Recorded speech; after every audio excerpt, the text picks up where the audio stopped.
a tongue sticking out. And then the last second I ran to the bodega, and I have no idea why I did this, but I put a hairpiece on top of it. And so in the middle of the episode, in front of a live studio audience, I was like, oh, now's the time to give Martha her present. And she goes, oh, Chowder guy, we have a present for you. And I'm like, no way. I was like, I have a present for Martha. And I like went under the thing and I pulled out a hairy clam and I handed it to her.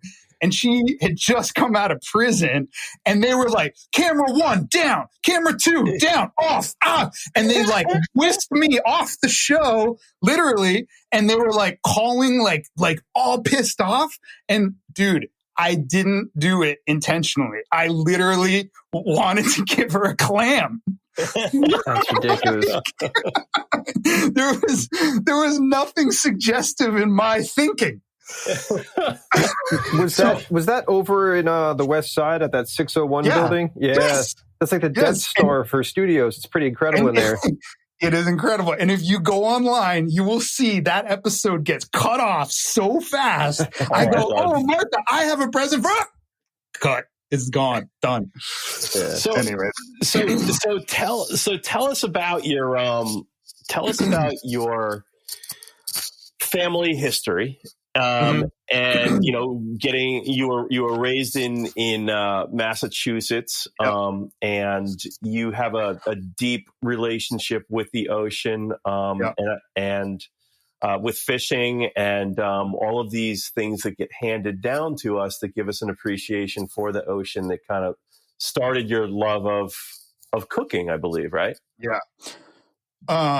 Well, so I grew up part-time on Cape Cod, two places, Orleans, Massachusetts, right at Pleasant Bay there, and also in Woods Hole. My dad is a science writer, sort of a naturalist, and he needed to be by the Oceanographic Institute. So I kind of grew up as like one of those rats, like of the scientists. And so my dad would take me through that place all the time.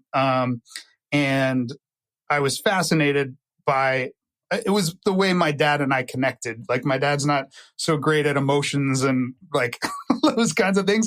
He's like your typical scientist who can lift up a rock and give you 1,000,000 years of oceanographic history on, the beach and this pebble he's turned over. Right. And then my grandparents had this hunting cabin. We still do, in Orleans. It was for duck hunting. And, that's where I started surfing. And that's also where like the whole Hurricane Hopeful idea, this surf shop, Chowder shop, was based on my grandfather and the experience of going fishing together in the mornings. And we just had this amazing connection, so much so that like I knew where the key was. My grandfather told me when I was like 4 years old, he's like, I'm going to tell you where the key is to my fishing cabinet. But if you tell your father, I'm going to kill you. And so I would literally tell my dad to wait outside. We had this little annex. And so we would like walk across and I'd like, you have to wait over there. And I didn't now, as a grown man, I realized that must have infuriated him. But I thought it was just cool as a little kid. So anyways, my grandfather and I would go fishing, like super early in the morning. We'd light this wood burning stove together. We'd warm up the kitchen. It was really like a real Cape Cod experience. And we'd walk down this little path, which like even the smells, like the mulberry and like the I don't know, it just has this like this even today when I walk down that path, it just fills me up with good feelings. And we would go out to the mooring, get the boat, and we'd just spend the whole day fishing. It was just amazing memories. So how did surfing creep in? How did surfing creep in? Obviously you were on the Cape, but where? I saw a surfboard at a garage sale, which was rare at that time in the Cape Cod area. Like sure. Maybe I just didn't know, but it didn't seem like there were many people surfing. And I saw this yellow Warm Winds surfboard. made in Rhode Island. I And, know Warm Winds. Yeah. yeah. It's in Narragansett, Rhode Island. That's right. Embarrassingly, I met that shaper too. And he's like, that's my surfboard. And I'm like, I am so sorry. I stuck 2 bolts through it to make it like a sign for my chowder shop. But it was my first surfboard, and I worked very hard. My mother said I could have it, but she went and talked to like the guy at the garage sale, and he was like, I'll put it on layaway. And my mom was like, you need to mow some lawns. And I got this yellow twin fin, and it was, it was actually embarrassing. Like I remember my mother coming and pulling me out of the water because I had such a foul mouth. Like every time I wiped out, or like I was a mess because there was no one to teach me how to do it. So I was just flailing around, and like I think I got a wetsuit that was like too big for me. The whole thing was just a disaster. And then I'd start swearing, and my mother's like, "What? Who even taught you these words? Like, get out!" And your grandfather did.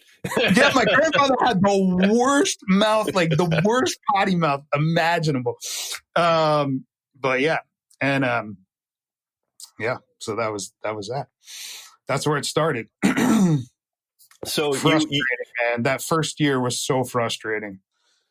So you had this upbringing on the Cape, and it's interesting. I mean, like it was like that with me with my grandfather and my father. Like I learned how to surf and fish and swim, and those things seep into your soul, and then all of a sudden, boom, you're an art student at Skidmore. Correct? Yeah. I went to Skidmore. It was sort of like a good fit for me. I wanted to be doing art and not anything else. Right. and yeah, it was awesome, man. Like we had the sculpture department, like you think, wow, I'm going to have all these tools at my disposal for the rest of my life. And then you get out of school and you're like, where's my welder? Yeah.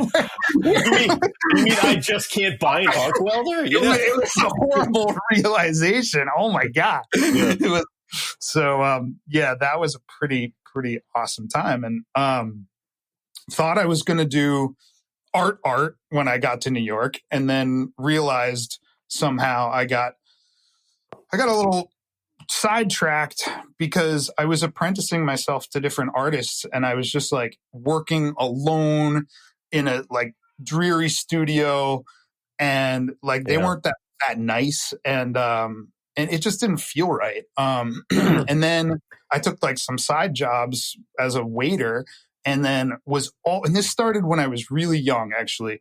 I as a waiter, I was always looking into the back where the chef was. And I was like, that's so much cooler. Like all the cool kids are there. Like, why can't I go there? Like I'm stuck out here with a serving apron. Like this sucks. And I'm really bad at it. That was the other thing. Like I got fired because I dripped pea soup on this guy's Armani suit. Because I was so worried about like one hand that I forgot about the other hand, which had the soup. So it was just coming right down his back.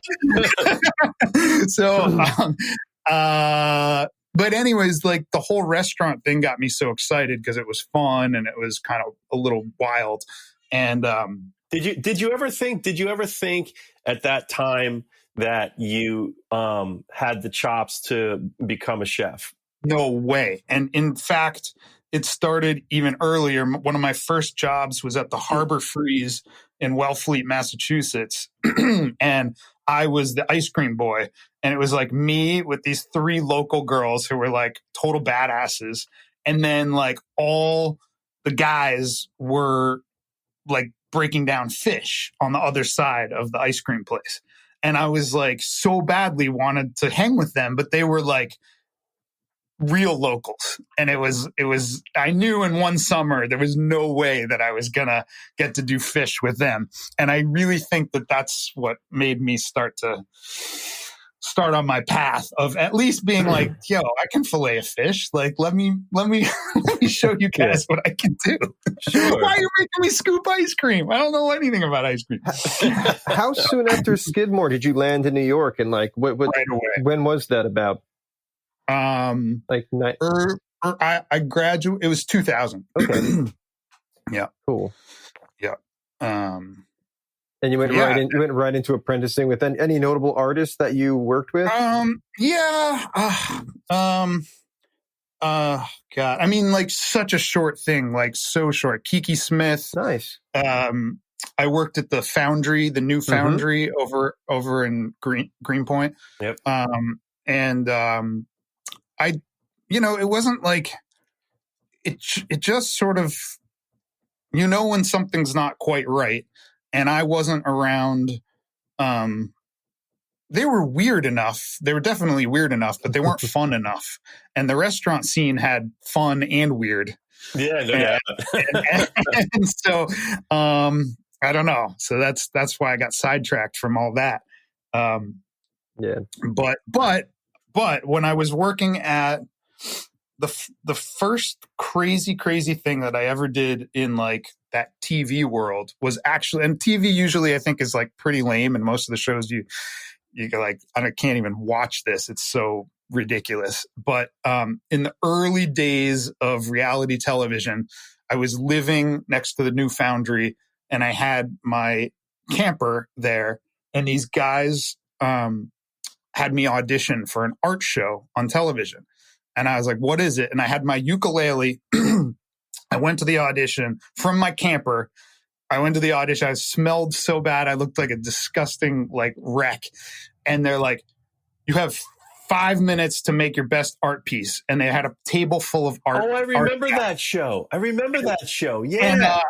And when you say like, did you feel up to the task of being a chef? I didn't feel up to the task of being an artist either, but it was a fun audition.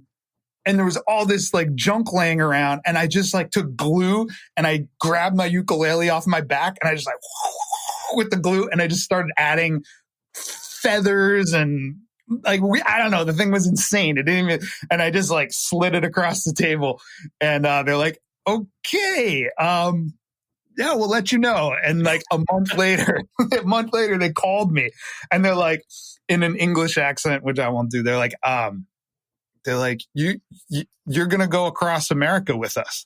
And I'm like, come on, man, this is a joke. And the guy's like, no, for real. Like you and we have this guy, Kenny. You're going to start on opposite sides of the country. We're going to give you a backpack. You can pick all the art supplies that you want and nothing else. And you have to get yourself across the country.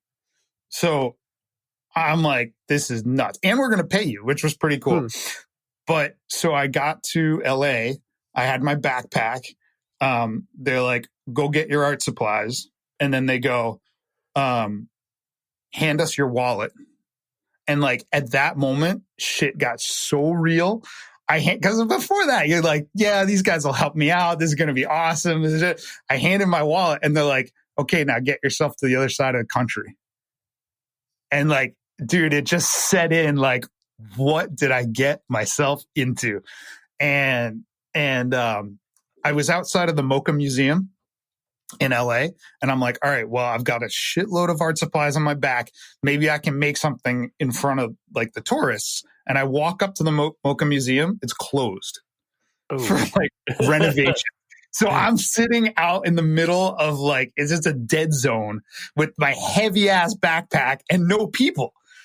And I'm like, yo. And so I don't even know what happened. I started to make like what I called a chowder, which was like, I used surfboard. I used resin, and I started putting toys and all this crazy stuff in the resin. And I made a mixture, and I poured it down on a canvas, and it kind of like spread out and oozed out. And this is insane. This Italian guy walked by, and he's like, my wife, she likes your work, and blah, blah, blah, blah, blah. Like, I had never had an art show. I basically had never done a real art piece. And he's like, we'd like to buy it. And I don't know how I did this, but he's like, how much? And I go, oh man, it's a triptych. So you got to buy the 3 together, and it's $1,000. And like, and he goes, let me talk to my wife. And he goes and he talks to his wife, and he comes back and he gives me $1,000. Wow. And I took the crew out that night for drinks and dinner on me. And they were calling the competitor, Kenny, who is a portrait artist. And they were like, yo, dude, you are in trouble. This guy just made $1,000 in the first 10